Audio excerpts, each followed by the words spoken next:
Hoodwire TV. LAPD is involved in a pursuit with known gang members in the streets of South LA.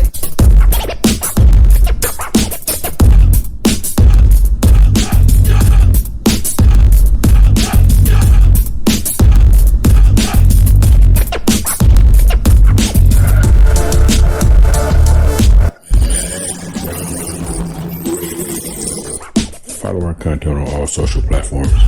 See, that's the difference between today and in old days. I saw I saw a podcast and I heard his brother say something once.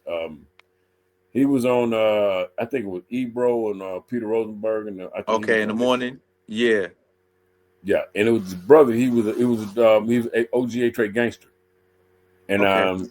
and they said they said something to him about there being gangs, and he said, yeah. There's always been gangs. And he said, yeah, this all been gangs. He said, but what's the difference between the gangs now and with the Bloods and the Crips and the gangs before the Bloods and the Crips?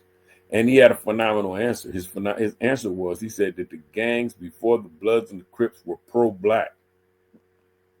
He said Bloods and Crips are anti-black. That was a phenomenal answer, and that made a lot of sense. Because of the fact that when we get down to the meat of the matter, that's the truth. Because the gangs before Blood and Crip were formed because of the fact that the oppression that was inflicted upon black people by the groups that existed in LA, like the Spookhunters. So it was really racial. So this was what brought together the gangs in LA, like the businessmen, the Slossers, Blood Alley, the rebel rousers, the outlaws,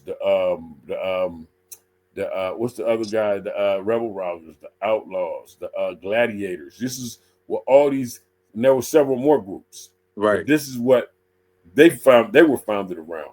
They were founded around black unity. They were founded around the fact of us being able to stick together because of the fact that we didn't have nobody else. We just came from horrific times in the South. Right.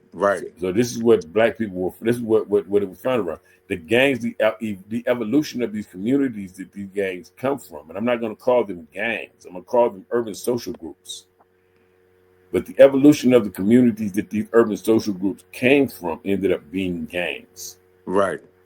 You see, because of the fact that there were gangs before the Bloods and the Crips, and if you, I read a lot of history on this stuff here. But there were gangs before the Bloods and the Crips, right? But at the same time, a lot of the gangs before Bloods and Crips became absorbed. If you'd like to support our future content, visit Cash App, tag Hoodwire